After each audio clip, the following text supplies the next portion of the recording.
Summer, winter, autumn, spring. Where we've been before will be again. And what we've done today, we're going to get... How you going over there tomorrow? Yeah, Kiara?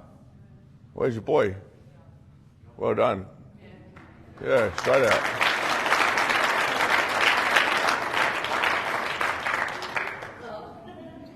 He's embarrassed. Where we've been before will be again. So summer, winter, autumn, spring. Summer, winter, autumn, spring. Make sure that when I speak that everyone's paying attention. If anyone's distracted with their phones or looking on the ground or playing with their tattoos, Yakub, wherever you are, it's not okay. Just I want everyone to pay attention. You two, Andrew, up the back there. What is that? Did someone say a-hole?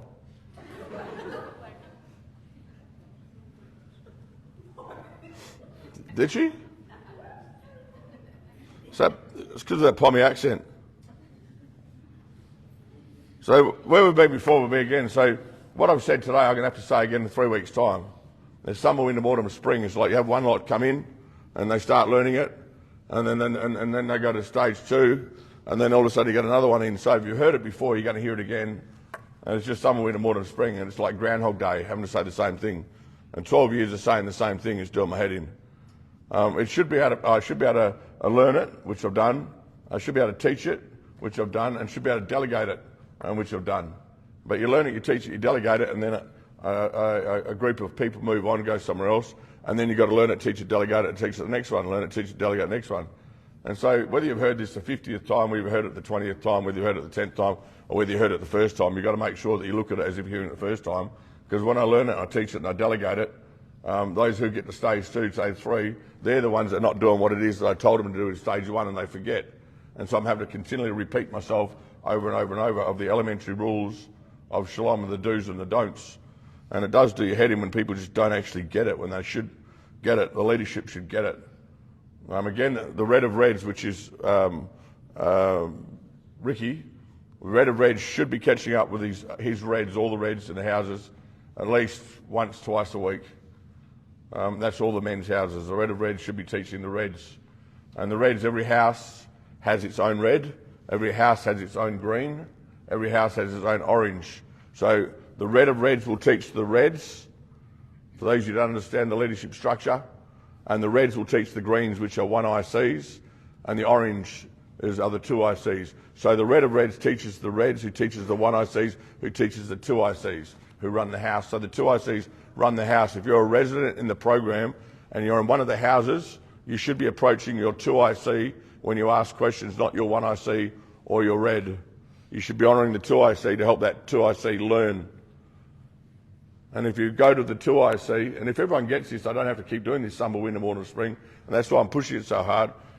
You should be going to the 2 ICs, and the 2 ICs might not have the answer, and they might get it wrong, but you'd approach the 2 IC because the 1 IC is overseeing that 2 IC to make sure that he does give you the right answer.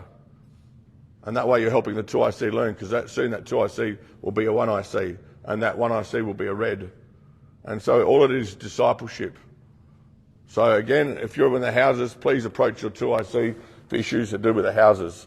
If you're in the workplace, it's the same thing. The truck leadership has a red, has a green, has an orange, and then it has workers, even on the blocks. You approach your 2 IC, approach the 1 IC. Well, you may think that's a bit of a waste of time, but it's not. Where possible, please approach your 2 IC.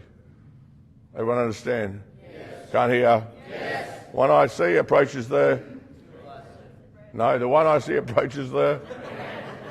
Oh my God.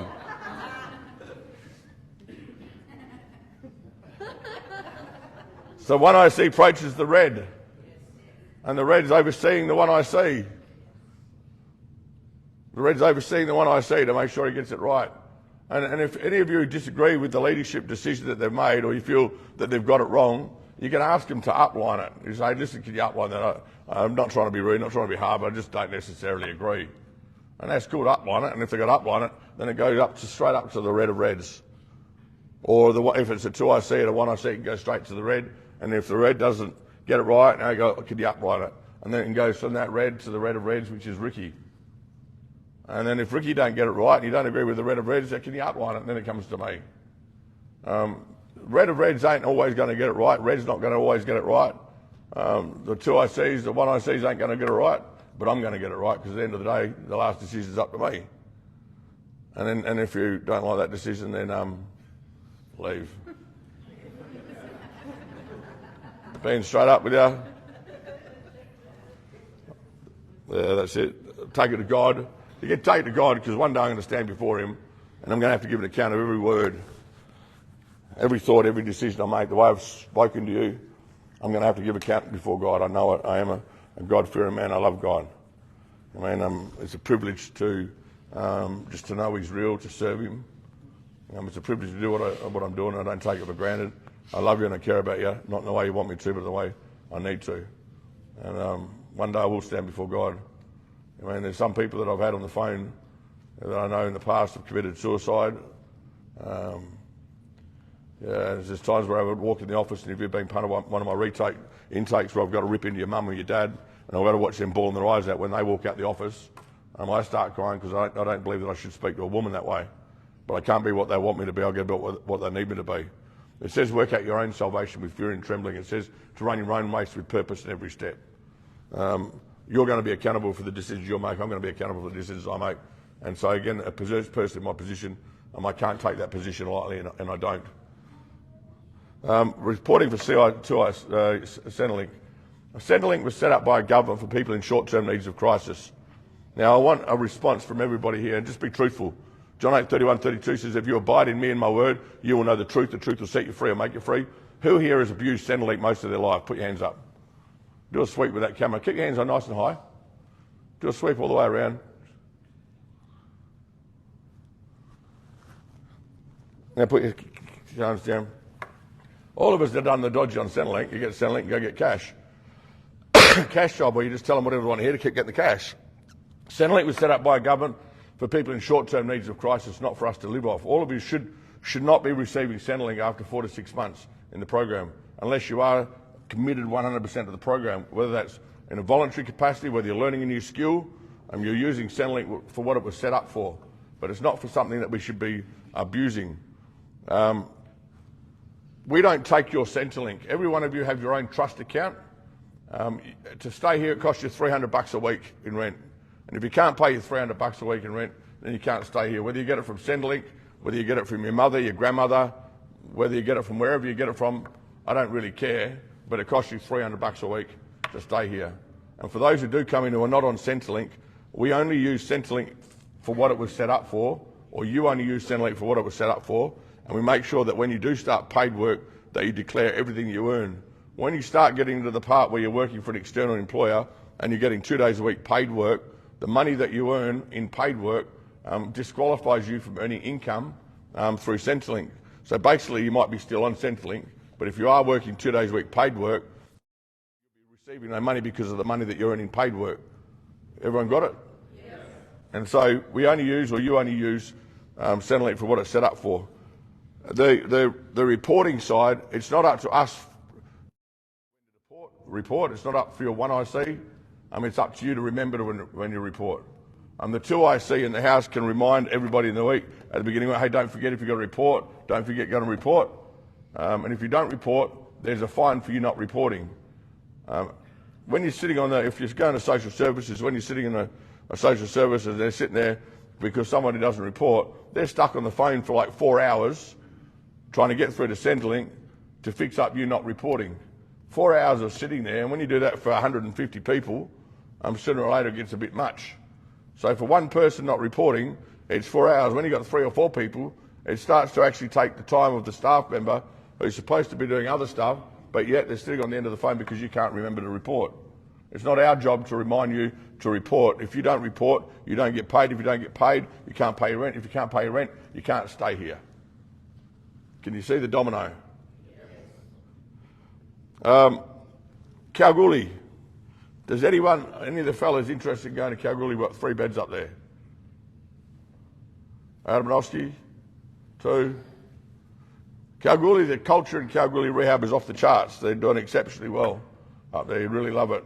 So your commitment would be go up there for a 3 to 6 month period and you can transfer back down here. But it's a smaller rehab. There'll only be like 12 of you up there. So again, if you're interested in going to Kalgoorlie, if you can see Ricky Lee, give Ricky Lee your name and you'll be up there within the next week. But you'd really love it up there. It's great culture.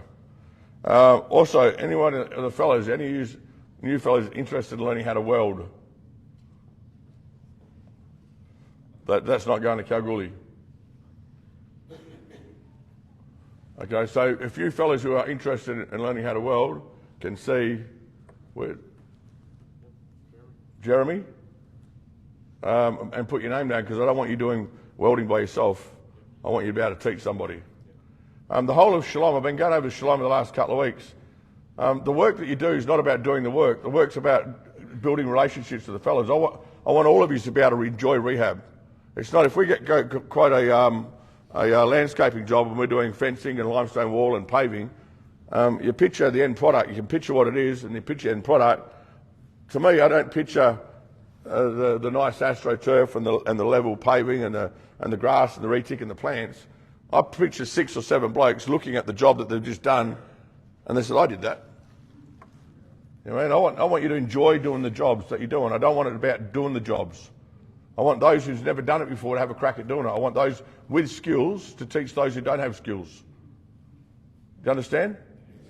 Yes. So Jeremy's been sitting there and he's been off the charts job on welding and stuff, but we've got blokes out in the paddock pulling weeds who's never done that sort of work before. Put one with Jeremy and you keep him for a week or two. And once you feel that he's got it, and then transition out and get another one in there. Transition out and get another one in there.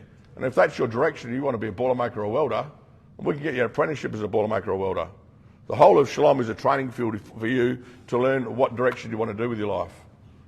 You'll see it it should be on the workshop, should be on the mechanics, should be on the block, should be on the fencing, should be on the paving, should be on the limestone, should be on the removals.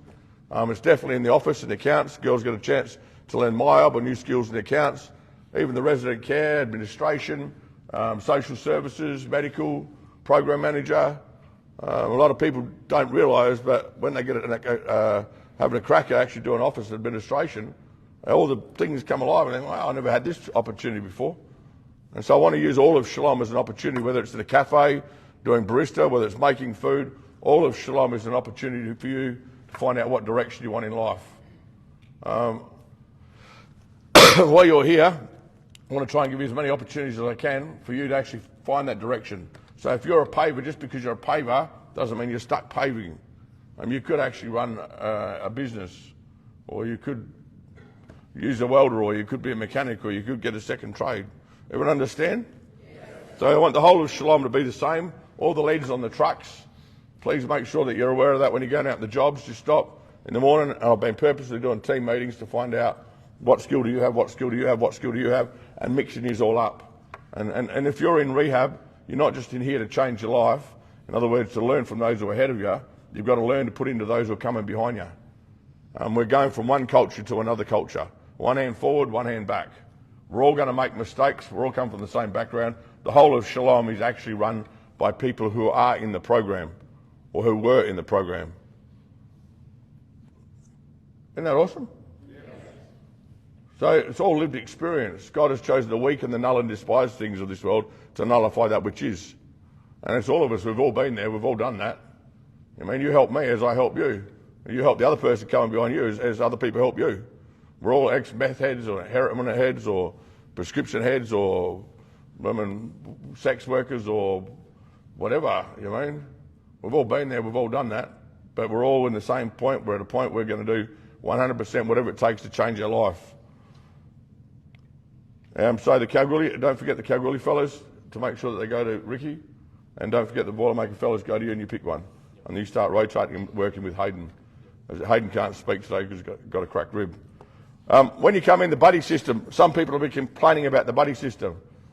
When you first come in, you don't understand the culture here. This is my square. Is that on?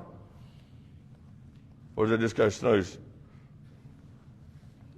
Can someone just keep their eye on the Facebook Live so it doesn't keep going off, please, Jake?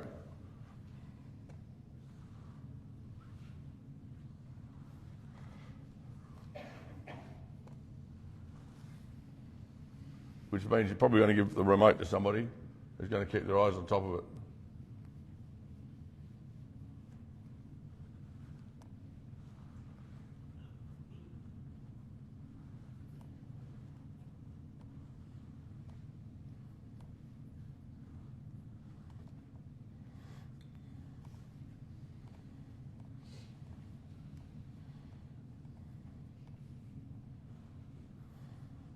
So when you come into this square, come on, doodle desk.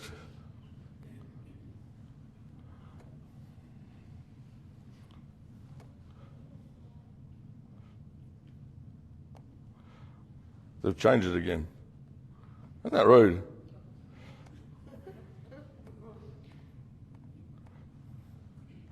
Rightio, that square there. So, this is my house. Most kids take away the right for a parent to speak their life away from them, generally between the ages of 9 and 15. From the second you're born to the day you die, you're being programmed. By the way your mum is your mum and your dad is your dad. And by the way your teachers teach, the kids you hang around the school. And all of us, as we live life, we all face circumstances that we do and we don't create. And when we face those circumstances, we make choices. We implement patterns of behaviour, ways to communicate. We set boundaries in our life. And if it works for us, it becomes part of who we are. Who here has kids over the age of 10? Put your hand up. One day your kids will say to you, Mum, Dad, can I go out? And you say, no, you can't. And they'll stick their chest out and they'll challenge your authority. And you think, Street, I've never seen that before. Who's had that?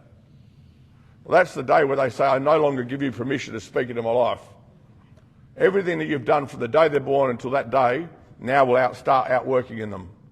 You can't be one thing in front of them and another thing out in the public. You can't fish chips and salt and then you hear them fish chips and salt and you can't say don't do that. In other words, do as I say, don't do as I do, because one day they will do as you do. And so you've got to be consistent behind closed doors and in public. But one day when they stick that chest out and they challenge your authority, they no longer give you permission to speak into their life. My son Peter done that when he was 14. I said he stuck his chest out and he challenged me authority. I said, ooh, you little... He goes, why? And I said, well, because I'm the dad.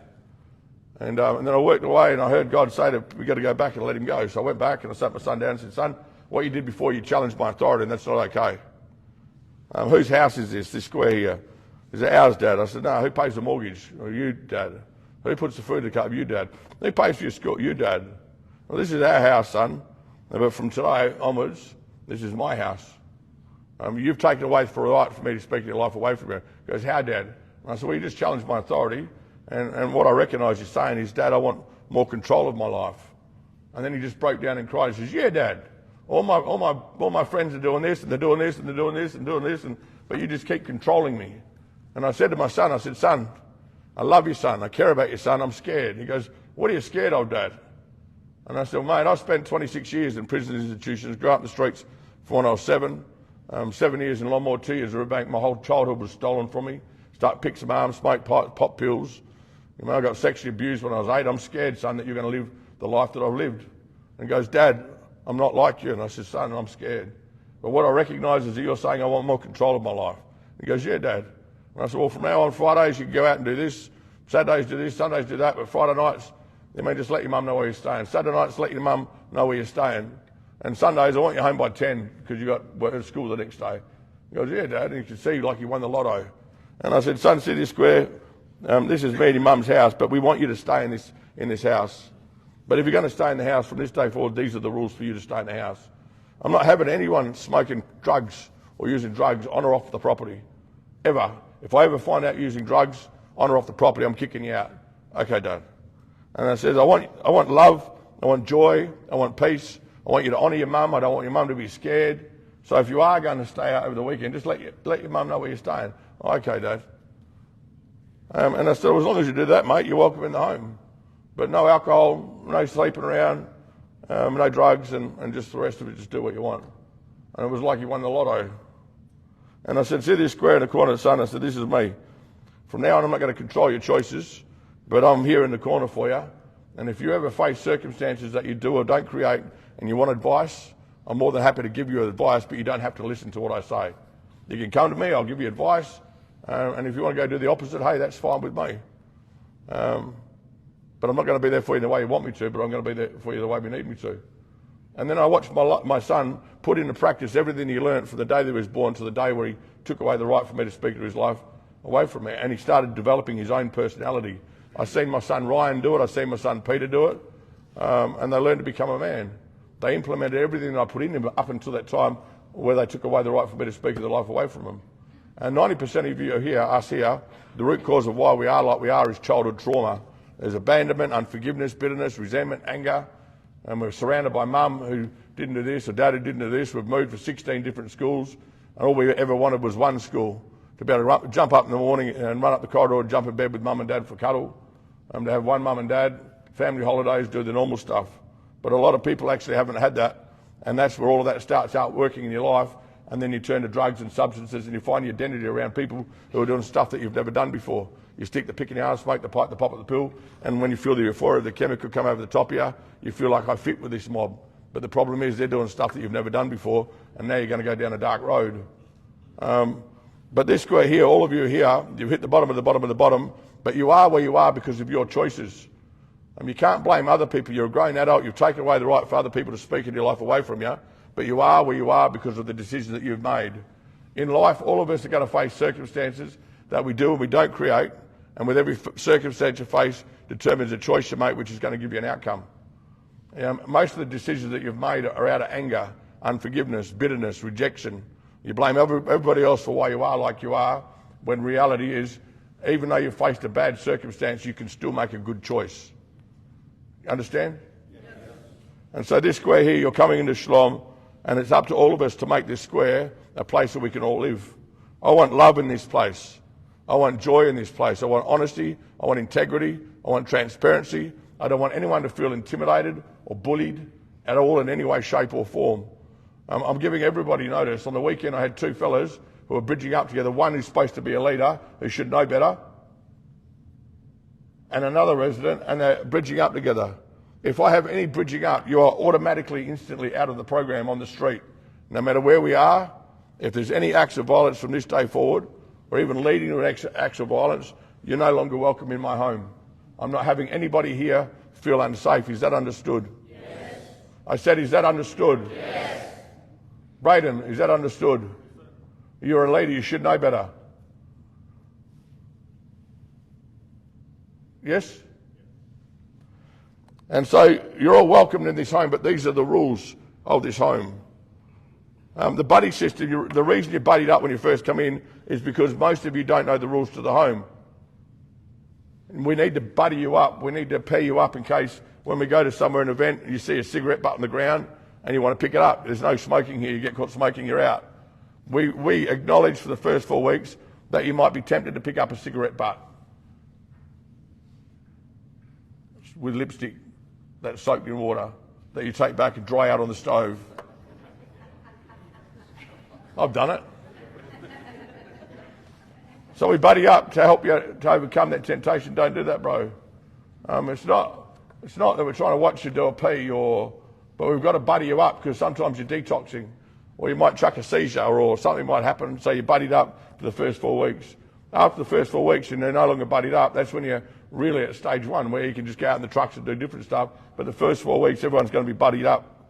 It's really important that all of us keep the culture here. The budding up, whoever it is that you're buddied up with, if you're new, they should be telling you things like, oh, you can't swear here, bro. You can't do the old life talk here.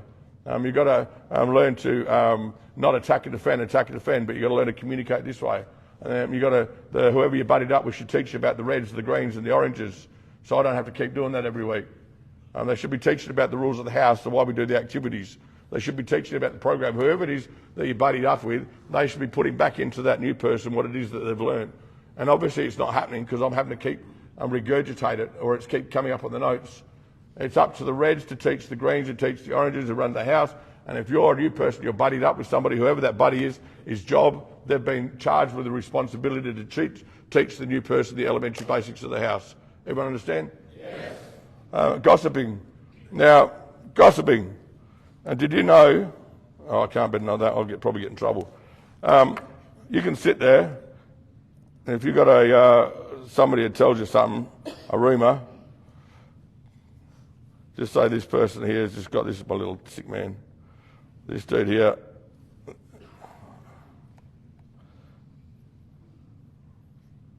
Yeah, let's go on.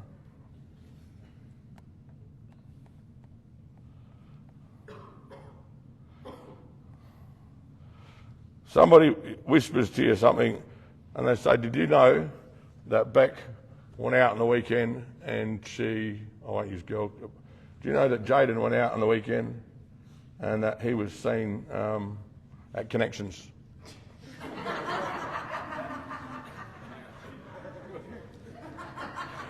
So Jaden was sent, and somebody just, and I've just wished it to Luke, hey, do you know who sent Connections? And then later on, somebody else said something about Jaden, and then, do you know Jaden was sent Connections with 3 guys down on the dance floor? And then somebody else, and then it just starts spreading, and then it starts spreading, and it starts spreading, and by the time it gets back to Jaden, he was just walking past Connections. Do you know what I mean by spread the rumour, gossiping? Yeah. If you start it here, if you hear something you shouldn't hear, keep it yourself. It's none of your business. I might know something about somebody, and I don't go sharing what it is about somebody, because if I start spreading it, it starts spreading, and by the time it gets back to where it is, everyone's chucked the 20 cents on, and it's no longer $1, it's $100. But what is what it started. So there's no gossiping.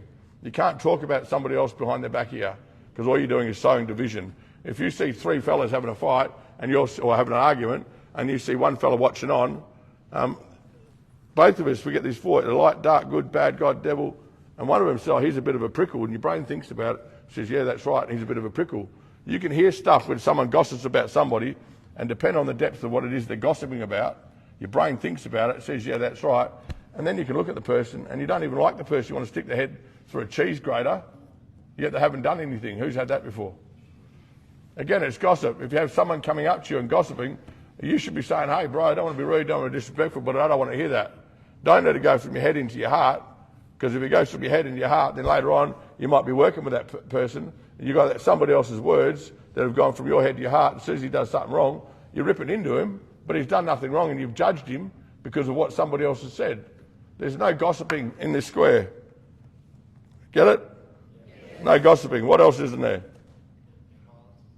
We've already touched the violence one. Swearing. No swearing. Fish, chips and salt. It's not what goes into a person that pollutes them, but what comes out. Life and death are in the power of the tongue. I mean, it's not okay to swear. Fish, chips, salt. I mean, you don't like your kids fish, chips and salting, so you shouldn't be fish, chips and salting. When you come and live in this square, when you put a person in prison, I've said it before, when you go into prison, you've got to learn to project an image that people perceive to fit in with where you are. When you get put in prison, we swear, we steal, we rot, we do lots of stuff that we shouldn't do. But when you live in that environment for 3, 6, 12, 9 months, whatever, and when you get out, because you lived in that environment for up to 12 months, you conform to the environment that you're in, and it becomes your standard norm. So when you get out of prison, even though you're out of prison, you're still in prison, because now you're hanging around all these geeks and they're doing stuff that you've never, and you feel like you don't fit, so you go back to where you feel comfortable. But where you feel comfortable, everyone's doing what you don't want to do. You can take the prisoner out of prison, but then you've got to get the prison out of the prisoner. And when you come from a background of sticking picture arms, smoking pipes, popping pills, doing whatever you can to pull out the next rot to get the next hit or the next shot, it just becomes your standard norm. You desensitise yourself to what's normal. What's normal, and all of a sudden your integrity starts to go out the window, your values start to go out the window, and when you live in that environment for a long period of time, it's okay to lie, it's okay to gossip, it's okay to backstab, it's okay to stick a pick in your arm, and then all of a sudden you have these geeks over there who don't do that stuff, and you try to hang around them and you feel like you don't fit, because your normal is not their normal is not your normal. And that's why this square, this is our normal. We don't lie, we don't gossip, we don't backstab, we don't tack and offend. And if you live in this environment for 1 month, 2 months, 3 months, your thinking changes, your speech changes, how you feel about yourself changes, how you communicate starts to change. Do you get it? Yes. And so this environment, it's up to all of us to help establish this environment. The rehab is only as good as the residents in it. It's not okay to swear. It's not okay to gossip. It's not okay to make a person feel intimidated. It's not okay to make a person feel devalued or belittled. It's not okay to take the piss out of somebody and mock them for your own joy. It's just not okay. Everyone understand that? Yes. And when you live in that environment for 3 months, 6 months, 12 months, we all change. But it's up to all of us to create the environment which we all live in. Understand? Yes. Attacking and offending. Now, I don't want to be rude and I don't want to be disrespectful. I don't want to make fun of you. I don't want to belittle you. I know myself, some of my jokes are pretty borderline, and I lack a filter on my mouth. But I don't mean to say what I say to hurt you or devalue you or make you feel sad, or I do some wacky stuff to try and get a smile on your face, and yeah, it's a bit warped, but my conscience is clean. I'm not doing it to take the piss out of you. I've got to work out my own salvation as you've got to work out your own salvation. I've got to work out what's right and what's wrong, just like you've got to work out what's right and what's wrong. Attacking and defending, I don't want to do what I do, and I keep doing what I do, but I don't want to do it.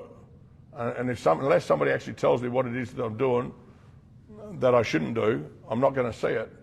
And a lot of you are doing what you don't want to do. You've always done what you've done, but no one takes the time to point out what you're doing is actually hurtful, or what you're doing is not okay. And so you're going to do stuff that you don't want to do. You're going to say stuff that you don't want to say. But if what you do or what you say brings a person down or belittles that person, then what you're doing is not okay. But if you've always done it, you're not aware that it's not okay. Unless someone tells you, hey, I don't want to be rude, don't want to be disrespectful, but what you're doing has made me feel this way. And because you're not used to it, someone actually doing that, you're going to attack and defend. You're going to attack and defend. It's a flight or fight response.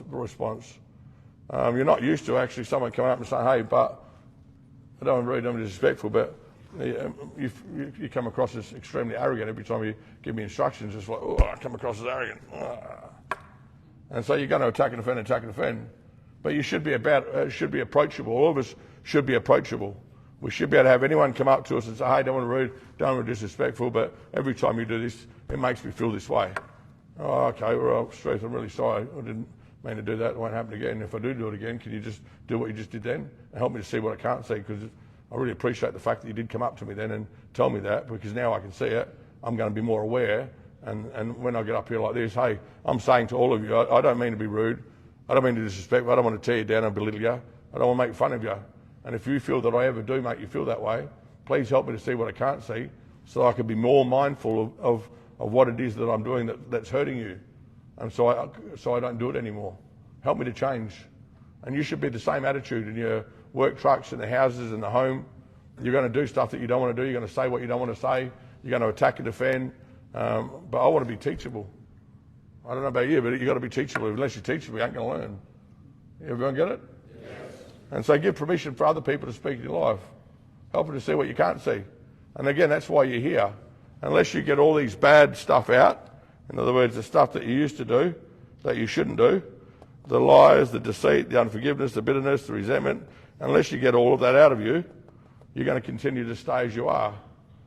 Out of the heart flow the issues of life. Out of the heart flow the consequences of life. So a man or a woman or a child, so they think in their heart, so are they. I'm useless, I'm a weed, I'm no good. Well, that's a lie. Fear is because all of a sudden someone's body language is like that, and then I jump back. Well, where did that come from? I mean, sometimes you might talk to somebody, or you might talk to one of the ladies, and by the way that you talk, it triggers fear in them. Just grab up the front over here, bud. And by the way you talk, triggers fear in them. And you might think, well, I didn't say anything, but even your body language, when you're not saying something, is saying something. Understand? Yes. So your body language to a certain person could trigger fear in them because of what it is they've been through in their past. Something might have happened to them. So what's real for them needs to be real for you. And so if someone comes up to you and says, hey, I don't want to be rude, don't want to be disrespectful, please don't take this the wrong way. But the way that you spoke to such and such before, I just didn't feel it was right. And I just wanted to tell you about that. And you can say, you can attack and defend, or you can say, hey, I just want to say thanks for telling me, I appreciate it. And so if he says, oh, thanks for telling me, I appreciate it, and then I walk away, I've brought the truth in love, he can think about what it is that I said when I've seen him do what he did. And I wouldn't come up to him unless I didn't feel prompted in here to go out and say, oh, well, that didn't sit right, what I just saw, and take it to him, and then he can think about it, look at it and think, yeah, you know what, that's right. And then he can go back to that person and say, mate, listen, the way that I treated you or the way I spoke to you before, I did attack and defend, and I just want to say I'm sorry. If he doesn't deal with it, out of the overflow of the heart, the mouth speaks. You can get offended from one person, then you can get offended from another person, then you get offended from another person. There's three people, then all of a sudden it comes Michelle, she does something she's not aware of, and you just rip her head off. And then all of a sudden you feel good, and yet she's just thinking, what the heck was that? Who's done that? And everybody in here. And it's just a banking up of offence. Unforgiveness, bitterness, resentment, judgment. you can feel it when it goes from the head to the heart. You can see something happen, someone whispers a thought, your brain says, yeah, that's right, and you can feel anger go from here to here. Something's just entered. Now, unless you get the anger out, it's going to come out in the way that you don't want it to come out. And slowly, bit by bit, it's going to build up until all of a sudden, out of the overflow of the heart, the mouth speaks. You're going to say a lot of stuff that you regret. And so today, all of us have been given it today as a gift, and you need to steward it. The words you speak, the thoughts you think, the decisions that you make. And over the course of the day, you've got to make sure you try and get through today with no anger, no bitterness, no resentment, no unforgiveness. And if you do have it, try to deal with it with the person that you have the offence towards. And if you're not sure on how to deal with it with the person that you have the offence towards, you should be asking your red. Your red should be able to teach you on how to deal with the offence. Everyone got it? Yes. Attacking, defending, disrespecting leadership. You're disrespecting leadership if you're not following their instructions. Will leaders get it right? No. Every person in here, you're either going to be in a 2IC position, a 1IC position, or a red position. With growth, you're not going to grow unless you're in a position where you're under stress or under pressure. Rejoice in the times of trials and tribulations, because the testing of what you've learned develops perseverance, and perseverance must finish its work, that you can be complete, full, whole, lacking in nothing. If you're in leadership and you're feeling pressure, that means you're growing. If you want to pull yourself out of leadership because you don't want the pressure, it means you're not growing. You're here to be under pressure to grow. But again, it's up to you. A lot of people don't like the pressure, so they want to get out of leadership. Well, that's where you're going to grow the most. You can stay as you are, or you put yourself in leadership and you stretch. And that's how you grow. The greater the pressure, the greater the capacity to lead.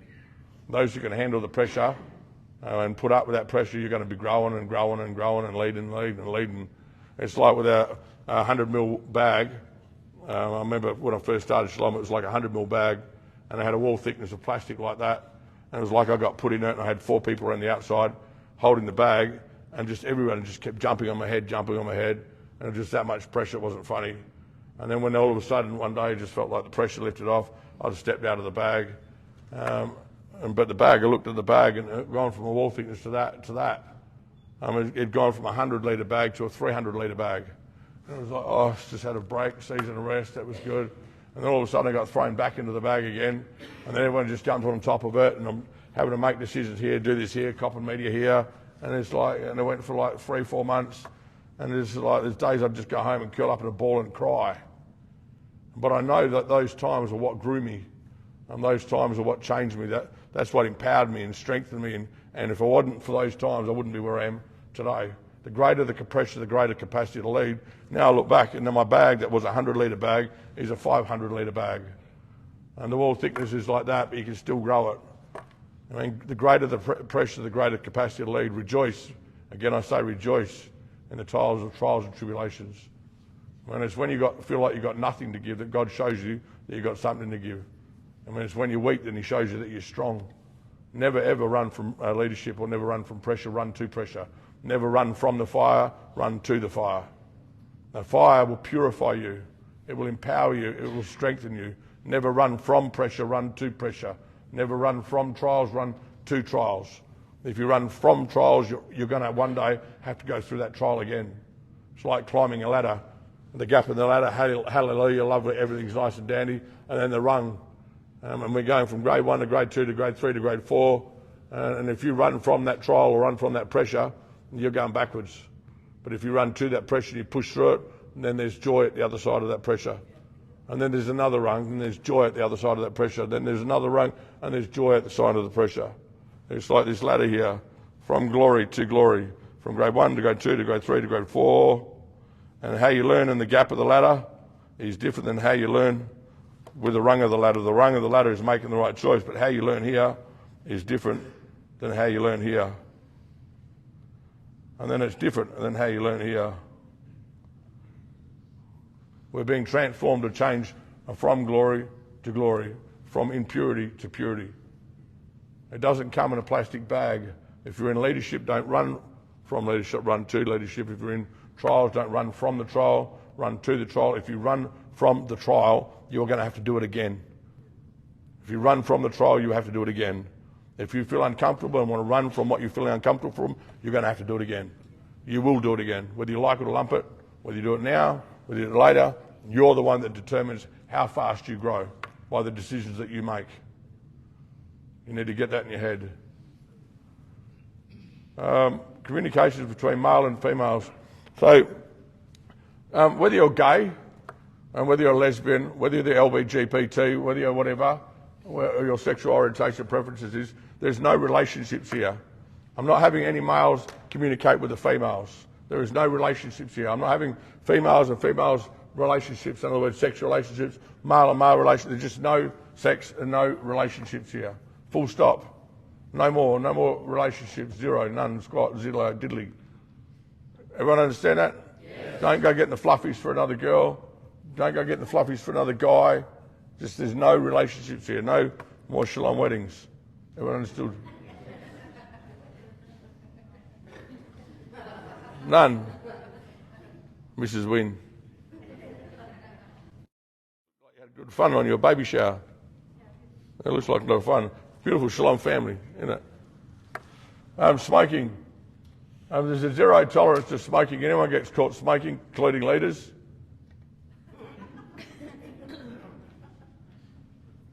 There's no smoking. We're going to be randomly piss testing everybody, trying to do whatever we can to catch out. There's no smoking. Every decision you make, there is a consequence. Back in the day, you would have been kicked out. We had one fella kicked out last week. We asked him, did he smoke? The piss test come back, said he did. He said he didn't. They got kicked out because the piss tests don't lie. If he had said that he did, then the consequence would have been different. Because he said that he didn't, even though we know that he did, well, you can't deal with lies. If someone's going to tell a lie and the evidence says, well, you did, you're out. And what you do in the program, you're not allowed to smoke, you're not allowed to drink, you're not allowed to, there's certain non-negotiables here. When you're out of the program, if you choose to smoke, that's your business. If you choose to drink, that's your business. But what you do in the program, if you're in the program, you're subject to the program rules. Understood? Yes. Zero tolerance to smoking. Now, I expect everybody to make a mistake. If you've always lied, lying is natural. I always lied. It's truth for me to tell the truth would be like a miracle. You know, it's like, truth, it's like, you've got to be kidding me. Truth gets me in trouble. Truth takes away what I want. Why would I tell the truth, you know? But in here, we just want truth. You can only deal with truth. Truth is in the light. It's transparent. We're all going to make mistakes. You're going to stuff up on the weekend leave and you're going to smoke a cigarette. The second you smoke a cigarette, whether you're new in the program, whether you're stage 1, stage 2, stage whatever, if you smoke a cigarette and the second you feel that conviction come on, you say, hey, what I've done is not okay, act on the conviction and just tell the truth. There's no consequences to truth. If someone come up and says, Peter, I smoked a cigarette this morning and I'm feeling bad, I'm sorry. Mate, I really appreciate your honesty. I just don't do it again. That's it. That's it. Oh, but I can't tell the truth. I mean, imagine what people would think of me. It's truth. It's no consequence. I expect everybody to make a mistake. We're all going to make mistakes. But it's what you do with the mistake determines whether you change or stay the same. You need to start implementing patterns of behaviour and ways to respond that walk in truth, that walk in honesty, that walk in integrity, that walk in transparency, accountability, there's no smoking, conviction. Conviction leads you to repentance. What's repentance? Repentance is to turn around. So always lied, always lied, always lied, always lied, start telling the truth, start telling the truth, truth. It changes your life. Because we've always lied, now we're going to always start telling the truth. I don't want to lie. I don't want to have to lie. It says liars, thieves and adulterers will not enter the kingdom of heaven. It's not okay to lie. You tell one lie, which is another lie, then another lie. Just tell the truth. So if you smoke a cigarette or you go home on a weekend leave and you have a drink, just tell the freaking truth if you're stuffed up. Don't wait until you get back in. In other words, go home Friday, have a smoke Friday night, have a smoke Saturday night, come back on Sunday and say, hey, I stuffed up and smoked on the weekend. What do you mean? Oh, well, I had a cigarette on Friday and had one on Saturday and had one on Sunday and I stuffed up. No, if you go home and you stuff up, you ring second you made, you get that conviction come on and you tell the truth there and then and pop it off then before it starts to escalate. You don't just say, okay, well, I've stuffed up once, going to roll it to Saturday stuff and just keep smoking until I get back there. I've done it anyway. You know what I mean? Truth is truth. The second you get conviction, conviction leads to repentance, which leads you to change. Tell the truth. Whether it's smoking cigarettes, whether it's drinking alcohol, whether it's sucking on a vape, no matter what it is, just tell the truth. conviction. I don't want you to be religious. I'm not trying to push Christianity down your throat. For those who aren't a Christian here, there is a light and there is a dark, there is a good, there is a bad, there is a God and there is a devil. Your conscience says do not smoke, because I've told you not to smoke. It says don't smoke. Your conscience says, hey, take the shopping trolley back. And the other voice says, no, stuff it, leave it there. This one says, pick the rubbish up off the ground. This one says, no, leave it there, I didn't put it there. I want you to learn to listen to that. You call it your conscience, I call it God. The wisdom of God or the counsel of God is in the heart of a man and a woman, and a person of understanding draws it out. I want you to tune in to learn to listen to whatever you want to call him, the light, the higher power. I call him God. But the more you start to learn to listen to his voice, the more you start to learn to obey his voice, the louder his voice becomes. And one day you might actually call him God yourself. We could call him Fred, I call him Dad. But that one there is the one that leads you into a good life. He's the one that says, don't drink, don't smoke. He's the one that says, oh, you shouldn't do that. Most of us have turned our back on that voice. But I just want you to turn into his voice. Everyone understood? Yes. So don't worry about what I say. That conviction on the inside will lead you. And I want you to learn to listen to that voice and obey that voice. The more you learn to listen and obey, the louder that voice gets. Honouring the leadership, the residents, and movements. If you're on the movements list, and you're doing movements like Marty's trying to move movements, it takes a lot to make movements work. Make sure that you honour the movements roster. Don't go and change it, don't go and add to it. And if you are going to change or add to it, make sure you let movements know, which is Graham over the back there. Dirty piss test, if anyone gets a dirty piss test, there's going to be a consequence to your piss test. And we're going to do lots of random piss tests, and if you do get a dirty piss test, I'm telling you there's a consequence to it. Fighting, I've told you before, if there's one more act of violence or anyone bridging up towards each other in any way, shape or form, or saying, hey, let's go and let's have a crack, you're instantly out of the program. No matter where you are, whether in Calgary, whether in Armidale, whether in Mandurah, you're just off the bus, you're gone, see you later. I don't care who you are. You can walk back to the office and apologise, or you can go back and live the life you were living. But I'm not having violence and punch-ups here. Home leaves. So with the stage changes, there's been a mistake on the change. It seems sometimes it's a drift.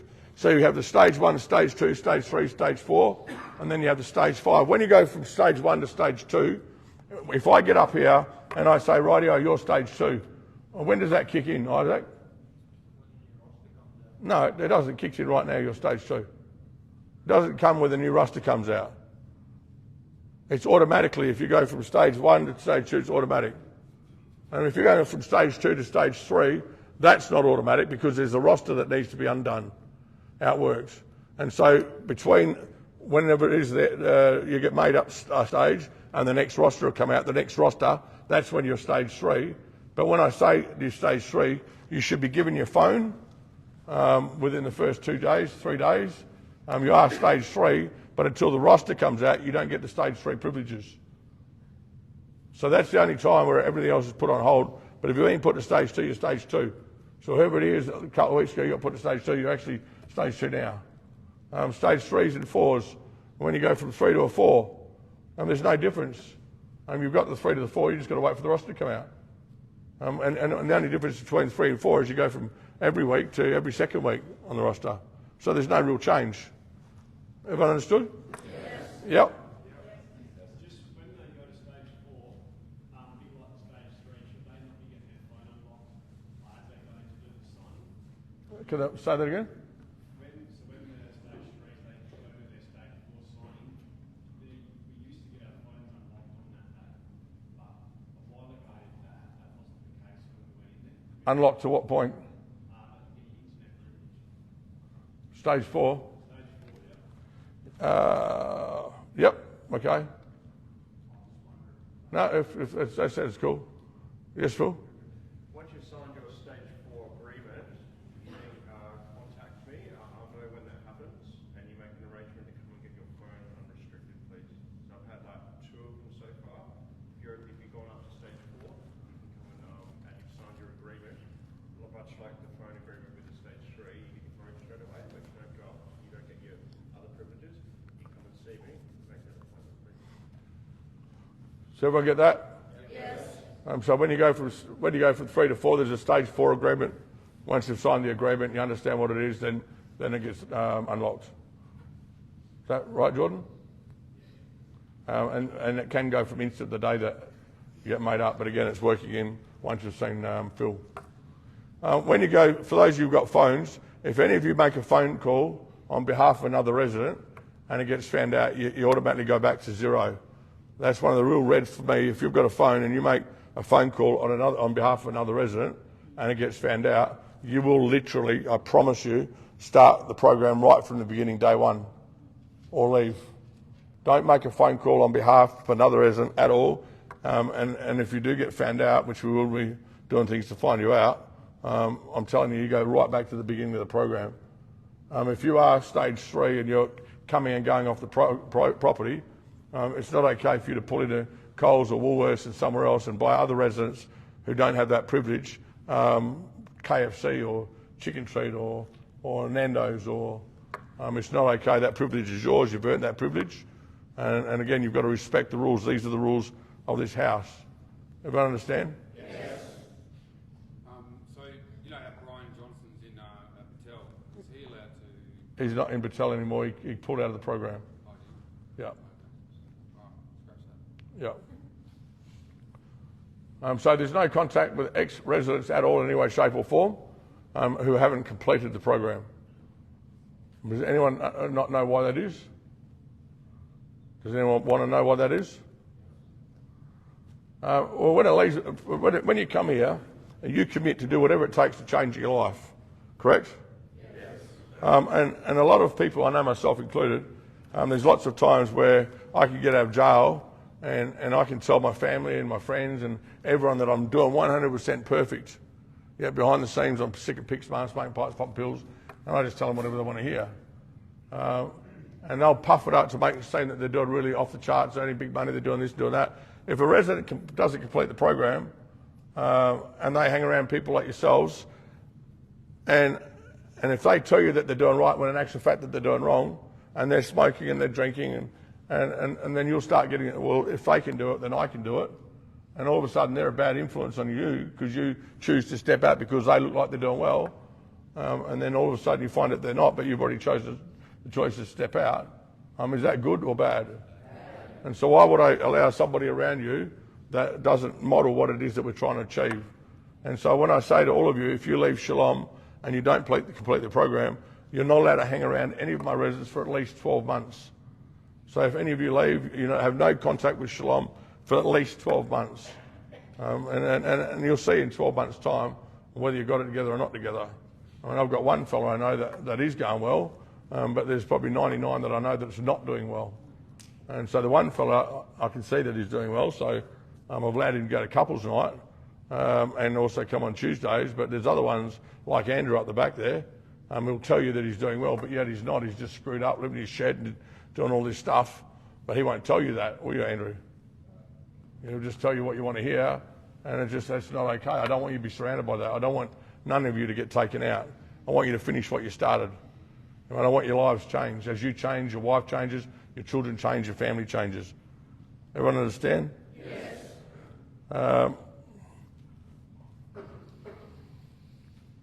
So the paid work side of stuff, you're not here to make money. You're here to change your life. We don't have one program. We have 140 odd, 150 odd programs because we have 140, 50 odd people, and each person's program different. But you're not here to make money. You're here to change your life. When you do get to the stage 2 part of the program, you are eligible to go out and get 2 days a week paid work with employees on the same page as the rehab. So you can sit with directions and you can say, I want to go boiler making, I want to go do this, I want to go do that. But if you're not in a place where everything I've just talked about is part of your natural DNA, you'd be mad going out and chasing paid work. And just because you got debt doesn't mean you've got to go and chase the debt. Is your communication right? Is your leadership right? Is your dealing, tackling and offending right? Is your heart right? Are you strong enough to actually go out and be put in an environment and where that environment's not going to take you out? You don't go chasing money. Me, for the center circle for me is me and God. The next circle is me, my wife, my children. My next circle after that is the income that actually provides for that. And my next circle after that is my area of influence. Me and God first, me and my wife second, me and my finances that look after that third, area of influence, and you just start board. Why would you run out here if these two here aren't right? And that's what you're trying to do. You're building layers. And if these two are right, you shouldn't be operating out here. You'd be crazy, because everything you're going to do is undone. Two people who's doing it really good at the moment is Sarah and Tim Sopolinski. Where are you? So these two are doing it off the charts. I mean, he comes in first, she comes in second. I mean, they're both doing it really good. They've got them and God right, and then they're getting him himself and his kids right. But he gets him and his wife a relationship right, but yet he's never been a real functional dad. So his next step, why go out and pay off your debt? Why not just focus on being a good dad and learn to be a dad when you've never been a dad, and focus on how to bring the truth and love to your kids? And so they've just sacrificed the last 6-8 months putting into their kids and putting into their marriage and not chasing the debt factor. And now they're about to put another ring on where he's about to go out to paid work. But he's doing it slowly, he's doing it properly. They're laying their foundation in which their children are going to reap the decisions they've made. It's not about getting out of debt. It's about making sure that the way you speak is right, the way you love your children is right. Have you fixed up the damage that you've done in your mum or your dad or your brother or your sister or your children? It's about, so don't be in a hurry to run out and get paid work. It's not about making income. You'll get that. All that comes later. It's about changing your life. It's about taking responsibility for your actions, for your children and for your family and all that sort of stuff.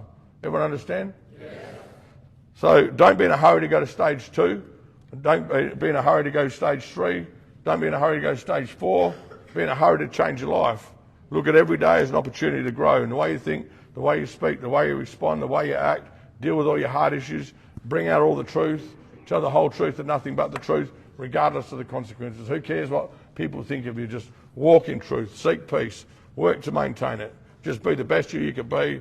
And when it becomes part of your DNA, and then you go into the workplace, we can tell when we put somebody in the workplace whether that workplace is having a positive or negative effect on you. You should be a light in that workplace. People should be able to see the difference in you because of what you've learnt within Shalom in that workplace. People see it when you go to the work trucks, how polite you are. People see it on the furniture removals. They see it in the churches. They picture you to be a bunch of skanked out drug addicts. You know what I mean? But when they meet you and talk to you, and what they perceived isn't what they see. And what you live and what we live, and the values that we live in Shalom, if you live in this environment for 1 month, 6 months, 12 months, it becomes naturally part of who you are. Your family starts seeing you changing, and instead of you being the person they never asked, now you're the person they ask. Your wisdom far surpasses that of those you love. They can see it on you. There's something different about you. Get it? Yes. Okay, bow your heads. So, Dad, we want to thank you that you are truth, that you love us, that you care about us, Dad. And I just pray, Lord, you open our hearts up, Lord God, to what your word is saying. Continue to have your way in us, Lord, and help us to be part of the solution, not part of the problem, and implement this in our everyday life. And we thank you for what you do, not because of us, but in spite of us, in Jesus' name. Amen. Amen.